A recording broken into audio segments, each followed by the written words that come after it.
За сайн байцгаана уу Жүдөлөөжи подкастын сонсогчдоо. За өнөөдөр бид та бүхэндээ энэ энгийн подкаст дугаараа 55 дахь дугаарыг хүрэхэд бэлэн боллоо. За өнөөдрийн дугаарын маань ярих шүүхийн шийдвэрийг бол одоо марлаа маань бэлтгэсэн. За энэ шийдвэр бол одоо будаг хахалсан шинэхэн шийдвэр байгаа. Тодорхойлбол 2025 оны 2 сард улсын дэд шүүхийн захиргааны иргэн танхим эцэслэн шийдвэрлсэн. Тэгээд шийдвэр нь бичгээр гараад хэдхэн хонжоо ийм шийдвэр байна. За агуулга нь бол Монгол банкны ерөнхийлөгчийн 2024 онд гарсан нэг шийдвэр байгаа.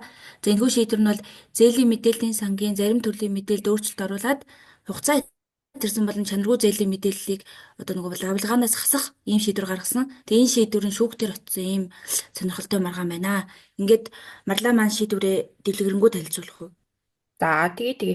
Энэ нөгөө гинт ярилцлагад орж байгаа юм шиг. За марлаа маань тэрийгэ ярих уу гэж юм шиг санагдав. За энэ нэг Монгол банкны ерөнхийлөгчийн гаргасан одоо шийдвэр буюу ер нь хэм хэмжээний акт гарч байгаа холбоотой маргасан болохоор тэгээд энэ хэм хэмжээний актынх нь чанар нь бол улс орон даяар одоо ингээд мөрдөгдөх тэгээд одоо байнга дахин давтагдах ч гэдэм үү те ийм шинжүүтэй байсан болохоор ер нь захиргааны иргэн давдаалцны шүүх бол анхны журмаар шийдвэрлсэн юм билээ. Тэгэхээр ер нь давдаалцны шүүхийн шийдвэр болон усын дэд шүүхийн тогтоол гэсэн хоёр ийм шүүхийн шийдвэртэй ийм арган байгаа. Тэгэхээр анхны шүүхөр бол яваагүй гэсэн үг. За хэмжлэгчийн хувьд болохоор О гэдэг ХХК байгаа. За ер нь бол шүүхийн шийдвэр дээр бол энэ компани нэрийг бүрэн дурдаагүй одоо байсан. Гэхдээ агуулгын хувьд харж үзэх юм бол зээлийн үйл ажиллагаа эрхэлдэг одоо компани байх буюу ер нь банк бус санхүүгийн байгууллага юм байлгүй гэж би бол ойлгосон. За хариуцагчийн хувьд бол Монгол банкны ерөнхийлөгч гэдэг одоо ийм хоёр этгээд бол маргасан гэж ойлгож байна. За хэмжлэлийн шаардлагын тухай гэх юм бол хэмжлэгчийн түгээс Монгол банкны ерөнхийлөгчийн 2024 оны 4-р сарын 12-ны өдрийн А74-р 74-р тушаалыг хүчингү олгуулах ийм хэмжлэлийн шаардлага бол давдаалгачны шүүхэд анхны журмаар гаргаад за тэгээд давдаалгачны шүүх бол шийдвэр нь 2024 оны 12 дугаар сарын 9-ний өдөр бол гарсан. За тэгээд энэ дээр нь хариуцагчийн итгэмжлэгтэн төлөөлөгч буюу Монгол банкны ерөнхийлөгчийн итгэмжлэгтэн төлөөлөгч одоо шүүхэд томилогдсон этгээд нь гомдол гаргаад за тэгээд ингээд 25 оны 2 дугаар сард эцэслэгч шийдвэрлэгдсэн ийм маргаан бол байсан. За үйл баримтын хувьд гэх юм бол түрүүн эхлээд оюука дурдсанчлан ингээд Монгол банкны ерөнхийлөгчийн энэ гаргасан тушаалаар нь одоо ингээд зээлийн мэдээллийн лавлгаанд тодорхой өөрчлөлт орох одоо ийм нөхцөл байдал бий болсон. Яг наан нөгөө зээлийн мэдээллийн сан за тэгээ лавлгаа гэж юу вэ гэдэг талаар хальт одоо мэдгүй байгаа хүмүүс гэх юм бол одоо Монгол улсад зээл аваа явж байгаа хүн болгон ямар нэгэн зээлийн түүхтэй байж байгаа. Одоо жишээлбэл банкны зээл, банк бусын зээл, за эсвэл одоо нөгөө төлбөрт үйлчлэгээний төрөл заримдаа зээлийн мэдээллийн лавлгаанд орохоор тусгачсан байж байгаа. Жишээлбэл дараа төлбөрт одоо утасны төлбөрийг та төлөөгүй ингээд айгүй удаацсан тэр үйлчлэгээний нөхцөлийг ингээд бүр давчсан байж байгаа бол тэр чинь бас ингээд чанаргүй зээл ч юм уу хугацаа тэрсэн зээл рүү ороод явах тийм одоо зохицуулттай байж байгаа заримдаа тий. За тэнгүүт одоо тэр бүх хүний зээлийн түүхийг Монгол банк бол ингээд бүртгэдэг. Одоо бүх тэр хуулийн этгээдүүдээс өгсөн мэдээллийн дагуу одоо жишээлбэл банк бол бүх зээлгэж байгаа мэдээллийг Монгол банкнд нийлүүлж байгаа. Банк бол санхүүгийн байгууллагууд гэсэн бүх зээлийн мэдээлэл Монгол банкнд одоо гэрээ байгуулдаг бол тэр гэрээнийхээ хугацаагаар одоо ингээд нийлүүлээд хүн болгоны зээлийн мэдээллийн түүхийг одоо ингээд бүртгэж явж байдаг байх нэ. За тэнгуут одоо та хэд ийм Монголигаар ч юм уу ороод талах юм бол зээлийн мэдээллийн лавлгаа гэдээ авч болдог. За тэр нь бүрийн скор болон сайн скор илүү ийм хоёр компаниас одоо дамжуулаад Монгол банкны тэрхүү төр зээлийн мэдээллийн санг авдаг. За тэгээд тэр зээлийн мэдээллийн лавлгаагаа авч үзэх юм бол одоо ингээд таны ингээд авч үзэн ер нь баг бүхэл зээлийн мэдээлэл тань ингээд орж байгаа тий хадгаламж процессан 10 20 мянган төгрөгийн хийзээл тий 50 100 мянган төгрөгийн хийзээл банкнаас авсан ипотекийн зээл ч юм уу цалингийн зээл ч юм уу ингээд бүх зээл чинь тэнээр ингээд бүртгэгдэж байгаа явж идэх шүү. Жишээлбэл та банк бус санхүүгийн байгууллагаас гинт яаралтай гээд 5 10,000 ч гэсэн хамаагүй авсан болвол тий тэрний чинь авсан төлсөө хугацаа хэдэн төгрөг авсан ингээд бүгдийг ингээд бүртгэж явж байгаа юм зээлийн мэдээллийн сан байж байгаа. За энэ сан ямар зориулттай, ямар зорилготой бэ гэдэг юм бол одоо энэ зээл өгч байгаа байгууллагууд тий одоо энэ зээлийн үйл ажиллагаа эрхэлж байгаа банкуд, банк бус санхүүгийн байгууллагууд өөр одоо хаанагч байдгийг тань ингээд мөнгө хэлбэрээр зээл өгч байгаа энэ байгууллагууд энэ зээлийн мэдээллийн ер нь лавлгаан дээр үндэслэж танд зээл өгөхсэй шийдвэрлэхэд одоо аюул юм гол хүчин зүйл болдог ийм төрлийн одоо лавлгаа байхгүй юу? Саяхан бас нөгөө Монгол банк бодлогын хүү өөрчлөлтөнтэй холбоотойгоор ингээд зарим өөр шийдвэрүүд гарч ирсэн. Тухайлбал банкнаас олгох зээлийн харьцааг нь буюу өөр орлогын харьцааг нь 50-50-аар тогтворчлоо баг. Өмнө нь тэр чинь 70 30 байсан байхгүй юу? Юу гэсэн үг хэрэг таны нийт одоо орлогод чинь өрийг чинь эзлэх хөв хэд юм бэ гэдгийг чинь харж агаад тэр нь одоо 70 30 дотор буюу энэ зохицуулалт этгээдээс тогтоогоод байгаа энэ харьцаан дотор байх юм бол танд ингээд тэр үлдсэн дүн дотор зээл болох боломжтой. Эсвэл таны өрчин одоо нийт тэр орлогынхаа 70% сэтэрсэн ч юм уу байх юм бол танд зээл болох боломжгүй гэдэг тийм юу гарч байгаа гэсэн үг байхгүй юу? За тэрийн саяхан Монгол банкнаас бодлогын хүү өөрчлөлтөнд холбоотойгоор ер нь 50 болгоод одоо өсөж байгаа гэх юм уу таны одоо авах гээд байгаа тэр өрчин ингээд таны орлоготой харьцах тэр дүнгийн өсөгдсөн буюу таны авах зээлийн хэмжээ багассан гэсэн үг. Таны авах зээлийн эрх чинь багассан гэсэн үг. Одоо ийм өөрчлөлтүүд хийгдэж явж байгаа. Тэгэхээр яг энэ нөгөө үр орлогын харьцааг тодорхойлох гэдэг энийг тодорхойлоход энэ зээл олгож байгаа байгууллагуудын үндэслэл болгодог гол юм нь энэ зээлийн мэдээллийн лавлгаа байдаг. Яагаад тэгэхээр таныг одоо ямар төрөний хідэн төрөний зээл хаанаас авсан байгаа, ямар үлдэгдэлтэй байгаа, хідээ түлж дуусгын тэрнээр чинь үндэслээд таны орлогыг харьцуулаад үр орлогын харьцаа гаргаж ирдэг. За тэгээ сая дурсанчлан банкнаас олох зээлийн үр орлогын харьцааг бол 50 болгочихсон байсан. Тэгээ үүний дараагаар дахиад санхүүгийн төвлөрөх хорооноос мэдээлэл гаргахдаа банк босоос олох одоо зээлийн үр орлогын харьцааг бол 60 40 болгож байна буюу өмнө нь 70 30 байсныг одоо дахиад таны авч болох тэр зээлийн эрхийн хэмжээг юу н багасгасан буюу орлоготой чинь 70 30 харьцдаг байсныг 60 40 болгоод зээл авах боломжтой мөнгөнд өгчийн илүү багасгасан л гэсэн үг.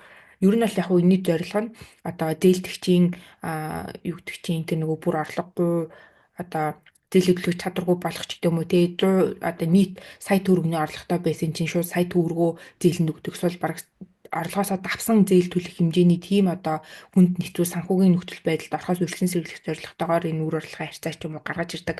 Иймэрхүү суурь зарчмууд бол баг шиг байна лээ. За тэгэхээр би өөрөө ойлгож байгаа төвшөнд ингээд дахин шатны мэдээлэл өгтөн.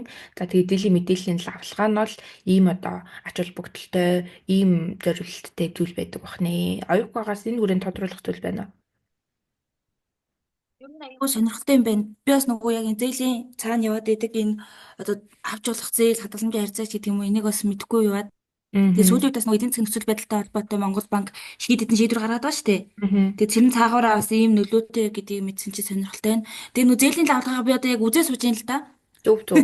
Яг сайн чанаргүй скор. зүйл үү? Одоо арай үзгээл энэ 1000 төгрөг гэдэг юм байна. Үйлчлэгийн хураамж нь. Тийм тийм. Тэгээд энийгээ төлөөд үзээд хийж их шиг.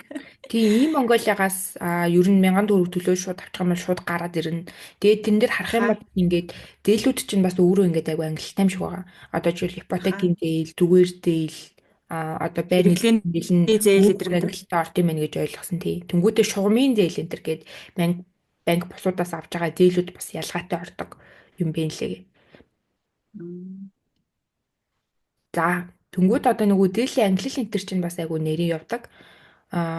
Жишээлбэл одоо та яг төлөх ёстой зээлийн хугацаанд нь үйл явж байгаа бол тэр чинь ингээд хэвээ ангилалтай тий. За тэнгуүтээ хугацаа хэтэрсэн бол хугацаа хэтэрсэн. За тэргийн ингээд тэд хэмжээнд удааснаас шалтгаалаад чанаргүй зээл, муу зээл гэх чинь тэр болоо явж байгаа.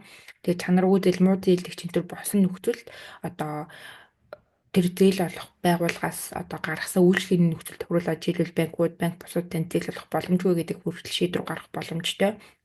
Тэр их удаа зээл авах боломжгүй нөхцөл байдалд орох хэмжээний мэдээллийг энэ зээлийн мэдээллийн лавлгаа бол тэр эрх бүхий этгээдүүдэд за тэгээ нийтэд ер нь бол ингээд өгч байдгаа. Эннийх нь бүртгэл нь ингээд Монгол банк дээр явж байдгаа гэдэг одоо ийм зөвлөлтөд зүйлх нэ.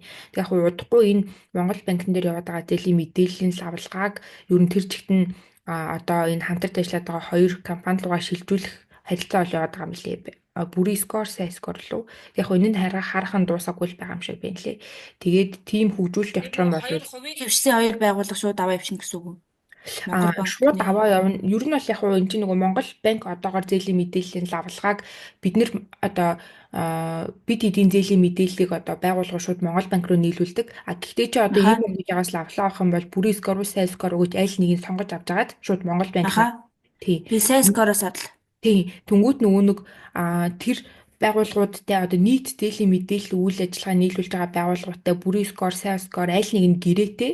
Тэгээ тэр хооронд ер нь Монгол одоо гурван талт гэрээ шиг юм орд юм болов уу гэж би бодлоо. Гэтэ бас сайн мэдгүй л юм л да. Тэгээд ерөнхийдөө бүрийн скор, сайн скор энэ мэдээллийг нь угаасаа дамжуулдаг юм байна гэж ойлгосон. Бүх одоо бүртгэл нь Монгол банк дээр явж байгаа ч гэсэн одоо тэнгууд дараагийн шилжилт нь юу гэхээр энэ хуулиараа өөрчлөлт орсон юм гэж ойлгосон. Тэгээ энэ талаар сайн судлаг болохоор хэдүүлээ дараа нь мэдээлэлтэй олчвол дэлгэрэнгүй бас хуваалцъя. Одоо тэнгууд Монгол банк руу нийлүүлээд Монгол банкнаас мэдээлэл авангуудаа тэр хоёр компани аль нэг гэрээ байгуулсан этгээд нь нөгөө этгээтэй зээлийн мэдээллийг нь лавлагыг нийлүүлээд байгааг шууд одоо нөгөө хоёр этгээтэйгээ харьцах одоо энэ системийн тэр хоёр одоо хуулийн этгээд угаасаа авч явах тийм эрх зүйн өөрчлөлтийн шинжилтийг бол хийчихсэн. Одоо яг хөгжүүлэлт энэ төр нь явж байгаа юм байна гэж ойлгосон. За тэгээд одоо маргаан руу орох уу наана айгүй юм ярьчихлаа. За тэгээд нэхэмжлэгч нэг одоо ийм компани бол Монгол банкны ерөнхийлөгчөд холбогдуулж одоо энэ 2024 оны А74 дугаар тушаалыг хүчингү олгуулахад захиргааны иргэн шүүхэд хандсан ингээд хэдүүлээ явж байсан тий. За тэгээд энэ А74 дугаар тушаалаар яг ямар агуулгатай зүйл гаргацсан бэ гэдэг юм бол ерөнхийдөө Монгол банкны 100 жилийн ойм ковидын дараа мараа гэд 24 онд нэг ийм агуулгатай тушаал гаргасан юм байлээ. За нэгдүгürt зуудад нэрвэгдсэн зээлдэгч иргэдэд үүсэт буй санхүүгийн хүндрэлтэй байдал. За тэгээд ковид-19 сар дахлаас үүдэн улсын нийгэм эдийн засагт үзүүлсэн сөрөг нөлөөлөл үр дагаврыг бууруулах. За тэгээд санхүүгийн тэгш хүртээмжтэй байдлыг хадгалах, эдийн засгийн сэргэлтийг дэмжих зорилгоор зээлдэгч иргэдэд үүсэт буй санхүүгийн хүндрэлтэй нөхцөл байдлыг харгалзан 2017, 18, 21, 22 гэдэг ийм 4 жилийн одоо онуудыг заагаад энэ онуудад иргэдийн хугацаа хэтэрсэн болон чанаргүй зээлийн мэдээллийг Монгол банкны зээлийн мэдээллийн сангийн лавлаганд хамруулахгүй байхаар шийдвэрлэсэн.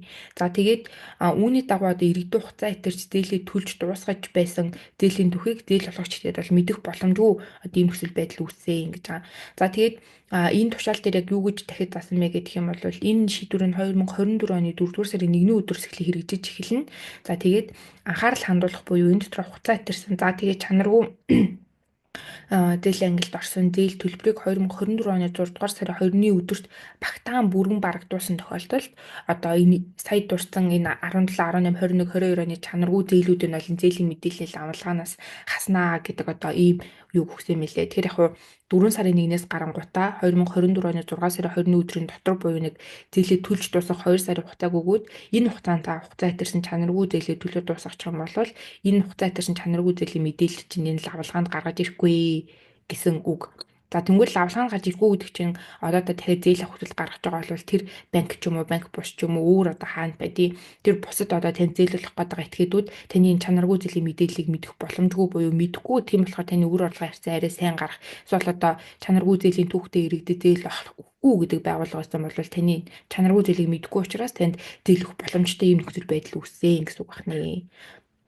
За тэгээд хэмжлэгчээс яг энэ дээр юу гэж маргаад байгаа гэх юм бол за Монгол банк өөрийн санаачлагаар энэ зээлийн мэдээллийн санг өөрчлөх эрх одоо олгогдоогүй юм байгуулгаа. Тохируулах их эрэхгүй буюу энэ зээлийн мэдээллийн санд өгж байгаа энэ мэдээлэл гаргаж байгаа мэдээлэлд одоо ийм энийг хасан тэрийг хийн гэдгийг тохируулахыг эрэхгүй. Энд чинь ингээд яг хуулиар заасан мэдээлэлүүд байдаг.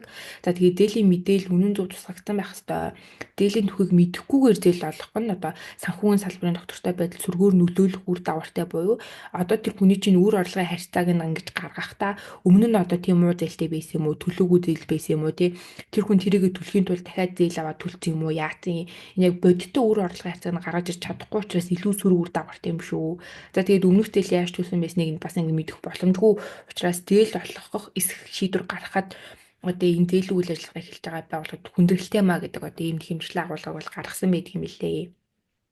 За хариуцагчдын хувьд бол юу гэж тайлбарлаж байгаа гэх юм бол за Монгол банкнд бол ийм эрх байгаа гэж байгаа мэдээд за тэгээд энэ тушаалыг хүчингү болгох юм бол одоо нэгэнд энэ лавлагаанд нь өөрчлөлт орсон байгаа энэ этгээдүүд эрхүүлж ашиг сонирхол зөрчигдөх сөрөг үзүүлэлт одоо үр дагавартай юм шүү гэдэг ийм үндэслэг бол бас хэлдэг. За тэгээд яг хуу энэ шийдвэр гарсны дараа яг хэр их хэмжээний иргэд ингээд яг зээлийн лавлагаанд өөрчлөгддөг юм бэ гэдэг юм бол нийт 407,353 эргэн аж ахуй нэгжийн ойролцоогоор 4.2 их 80 төгрөгийн зээл бол яг энэ тушаалын одоо хүрээнд хамрагдаад зээлийн мэдээллийн лавлагаанаас хасагдах боломжтой байсан юм лээ. 407,000 эргэн аж ахуй нэгжийн 4.2 их 80 төгрөг. За гэхдээ нөгөө энэ тушаал заасан хугацаанд бүрэн төлж дуусна хэдвэ гэдэг юм бол 64,925 эргэн аж ахуй нэгжийн 149 их 80 төгрөгийн зээл бол бүрэн төлөгдөөд за тэгээд зээлийн мэдээллийн лавлагаанд тусгагдахгүй байх тохиолгоо хийгдсэн ингэж энэ хариуцагчийн зүгээс бол мэдээлэл өгсөн мөлий. Тэрээс 1.1 100-ны их 80 За яг 1.5 их 80 төгрөг ерөнхийдөө энэ тушаалын хүрээнд төлөгдөөд за тэнгуүтээ тэр хэмжээний чанаргүй эсвэл хугацаа хэтэрсэн зээл бол энэ лавлгаанаас хасагдсан гэсэн үг байх нэ. За тэгээд өмнө жилийн хоёр шүүхийн шийдвэртээ давтаалгчны шүүхээс юу гэж шийдвэрлсэн бэ гэх юм бол нэг хэмжлэлийн шаардлагыг бүрэн ангаж шийдвэрлсэн. Тэгэхдээ үж авах юм бол за одоо Монгол банкны тухай хууль гэдэг юм уу зээлийн мэдээллийн сангийн тухай хууль гэж энэ тань тусдаа юм хуультай зохицуулалттай зүйлийг ба. За тэгээд энэ хуулиудад бол Монгол банкны ерөнхийлөгч зээлийн мэдээллийн тухай хууль заасан одоо зээлийн мэдээллийн сантай мэдээлэл солилцох үйл ажиллагааны хүрээнд эрхээ аж ахуйн нэгжийн зээлийн мэдээллийн лавлгаанд хамаарахгүй байх юм шийдвэр гаргах эрх олгогдсон одоо зүйл байхгүй. Ийм эрх олгогдоогүй этгээд юм аа буюу хуулиар одоо Монгол банкны ерөнхийлөгчд ийм шийдвэр гаргах хэмжээний эрх олгодоогүй байна гэж бол дүгнсэн. За тэгээд бас нэг сонирхолтой санагдсан юм. Монгол банкны ерөнхийлөгчийн А74-р тушаалд ингэж одоо даагчдад зорилгоо дудад нэрвэгцэн иргэдэд одоо үүсэж байгаа санхүүгийн хүндрэлтэй байдлыг зохицуулнаа. Цар тахлын дараах энэ санхүүгийн хүндрэлтэй байдал энийг бууруулнаа. Санхүүгийн зөвшөөрөлттэй байдлыг бий болгоно. Энэ нь эдийн засгийг дэмжинэ гэдэг ийм зорилготой байгаа даа. За гисэн боловч хэдэн оны зуудын асуудал. За мөн тус зуудад нэрвэгцээ хідэн малчин, хідэн төрөгний яг хідэн төрөгний одоо чанаргүй хідэн хугацаа төрсөн эдгээр чинь бүгд ялгаатай ангилалтай байгаад байгаа юм бэ. За тэгээ мөн тус зуудад нэрвэгцэн одоо малчид энтрийнх нь одоо юм сая хэлсэнчлэн тоомоо яг санхүүгийн ямар хүндрэлтэй байдал үүссэн зэрэг юм тодорхой ямарч мэдээлэлгүй судалгаагүй байна.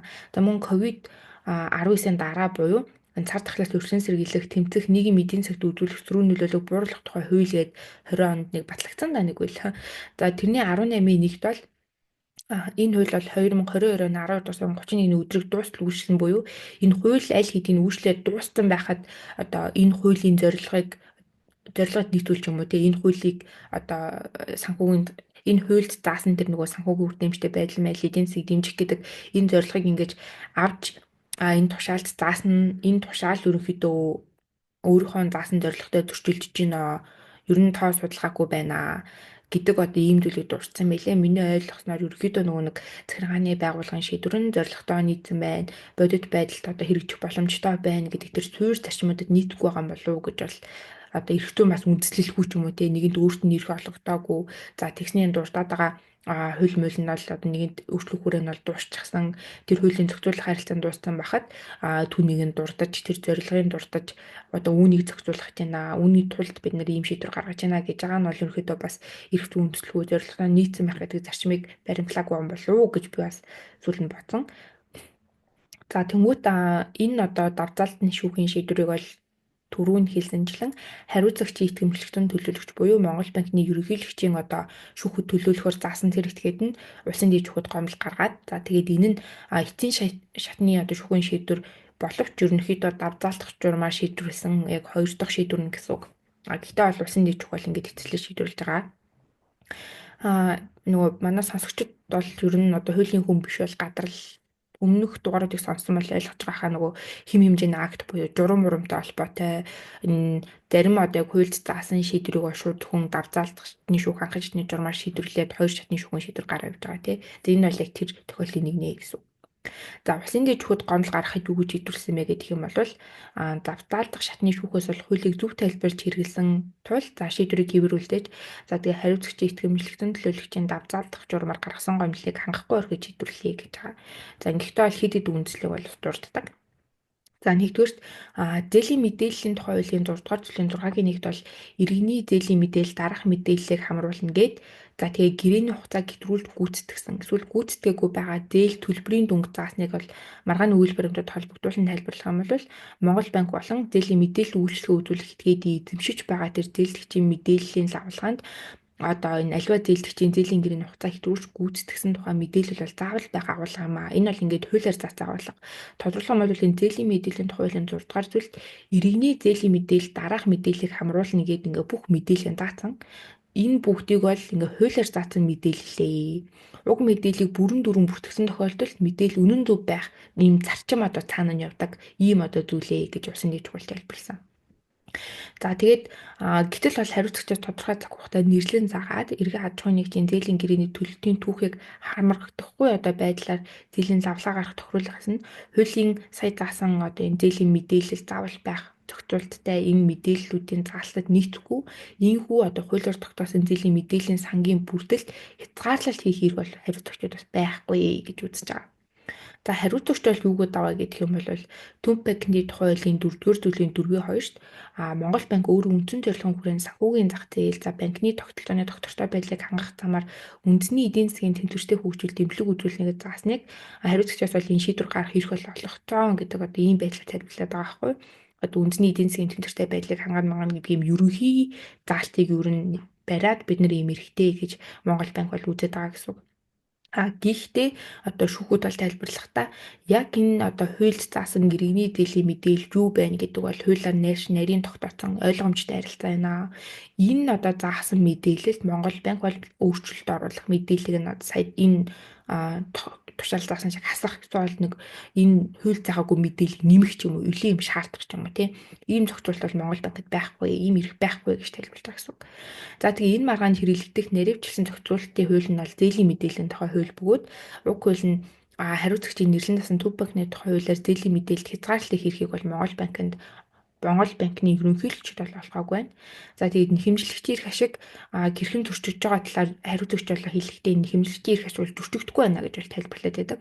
За гэхдээ үүнийг бол шүүхт үнэхдээ зээлийн мэдээллийн тухай 21-р зүйлээ 21-ийг хэрэглэгчийн дараах хэрэгтэй буюу энэ Монгол банктэй зээлийн мэдээллийн сан одоо нийлүүлэхтэй холбоотой гэрээг байгуулж байгаа хэрэглэгч гэдэг нь тэр банк ч юм уу банк бус санхүүгийн байгуулагч гэдэг юм уу одоо бусад энэ Монгол банкд зээлийн мэдээллийн үүрэг одоо мэдээлэл нийлүүлэх үүрэг хүлээгээд Монгол банктай гэрээ байгуулад байгаа тэр этгээдүүд байгаа гэсэн хэрэглэгч гэдэг нь энэ хуулиар.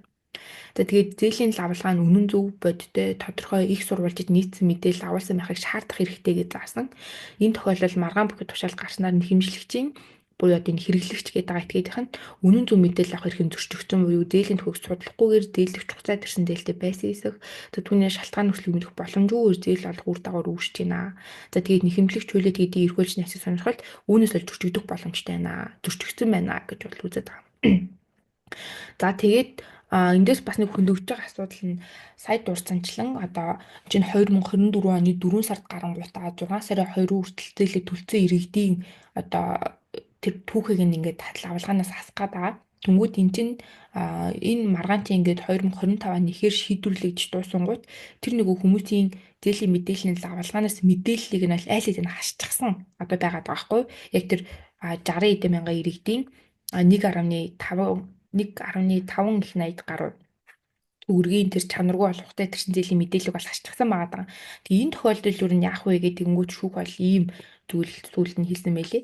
За захиргааны шүүхүүд хэн шийдвэрлэх тухай хуулийн 127 дугаар зүйлийн 127-гийн 5-д бол хяналтын шатны тогтоол шүүхийн эцсийн шийдвэр байх бөгөөд тогтоол гомдол гарахгүй гэж заснаар маргаан бүхий тушаалын хууль зүйн үндэслэлийг хянсан шүүхийн шийдвэр хүчин төгөлдөр болсон цагаас хойш эрх зүйр дагавар учруулж эхлэх тул энэхүү тогтоол буюу эцсийн шийдвэр гаргасгаас өмнө нэгэнт олгогдсон зээлийн мэдээллийн лавлгаатай холбоотой альва шийдвэрт өөрчлөлт орохгүй буюу энэ шийдвэрээс өмнө хасчихсан зээлийн мэдээлэл сангаас одоо тэр хасчихсан байгаа бол хэвээр нь үлдээх юм байна гэж ойлгогдоод байгаа байхгүй юу? Надад чамд тэгж гинөө. Энийг хийснийг сонсоход бол тэгжид ойлгогдчих.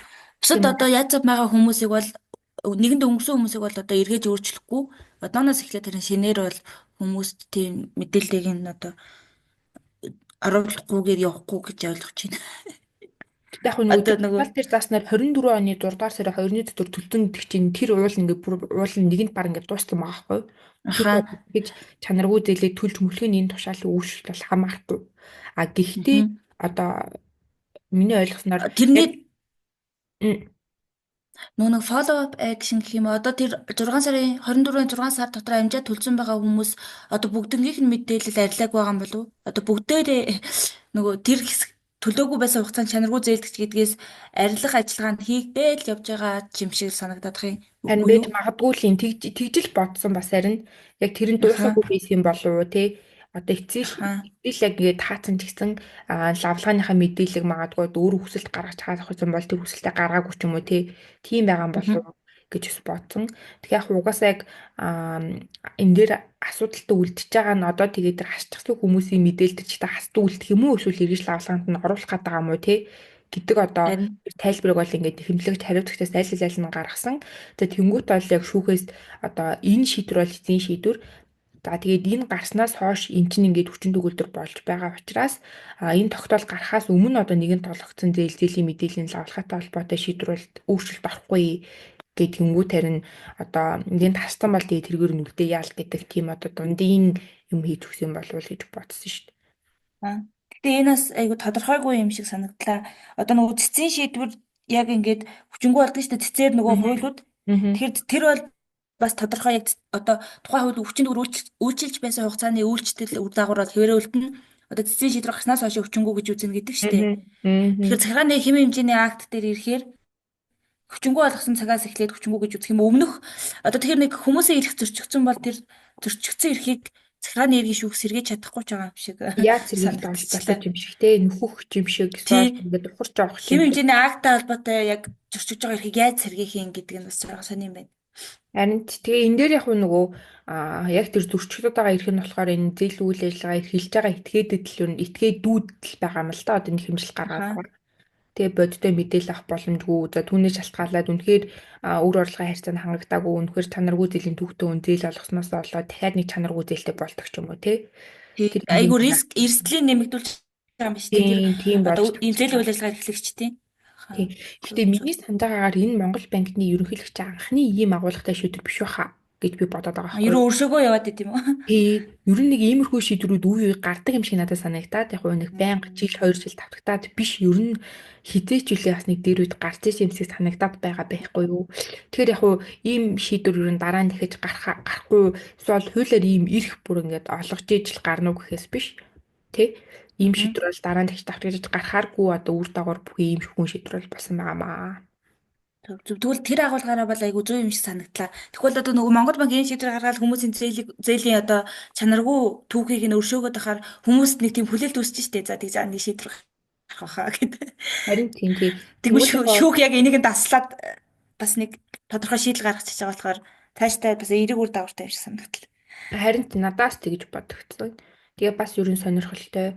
Тэгээ тэр зээлийн мэдээллийн лавлага энэ харж харах юм бол бас айгүй сонирхолтой. Яг уу иргэдэд зүгээр нэг юм лавлага гарч ирээд байгаа юм шиг хэрнээ цаанаа нэг маш нарийн зохицуулттай нарийн харилцан явдаг юм байна гэж юу ойлгосон.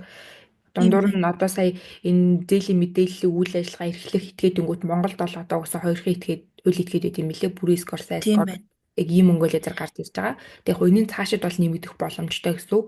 Тэнгүүт одоо яг зээлийн мэдээллийн лавлгааны бүх хөтлөлтийг бол миний ойлгосноор Монгол банк өөрөө хийдэг. Гэхдээ цаашид ингэж хүргэхдээ бүрийн скор, сайн скороор дамжуулж одоо иргэдэд эсвэл эрх бүхий байгууллагуудад ингэж хүргэх юм байна гэж ойлгосон. Сая нөгөө чамайг ийм Монголиа дээр тийм лавлага байдаг гэд хэлээд тэн чинь хоёр төрлийн лавлага байгаа юм байна. Эхнийх нь болохоор яг зээлийн лавлага гэд одоо надаа үлдэгдэлтэй зээлүүд байна уу? Тэр нь нөгөө англи нь хэвэн юм уу?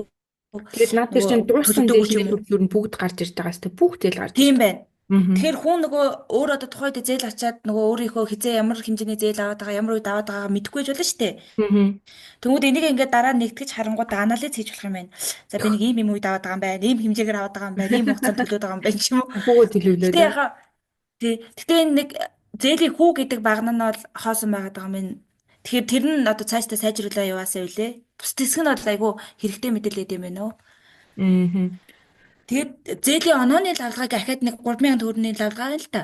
За. Тэгсэн чи энэ нь болохоор бас нэг Titan CRA зээлийн мэдээллийн сан гэдэг компани өгж байгаа лавлгаа юм байна. Тэгээд энэ Fico score гэдэг юм байт юм байна. Энэ болохоор одоо миний нөгөө зан увил зээл авсан ч юм уу зан увил дээр тулгуурлаад миний одоо намайг оноогоор үнэлсэн юм байна.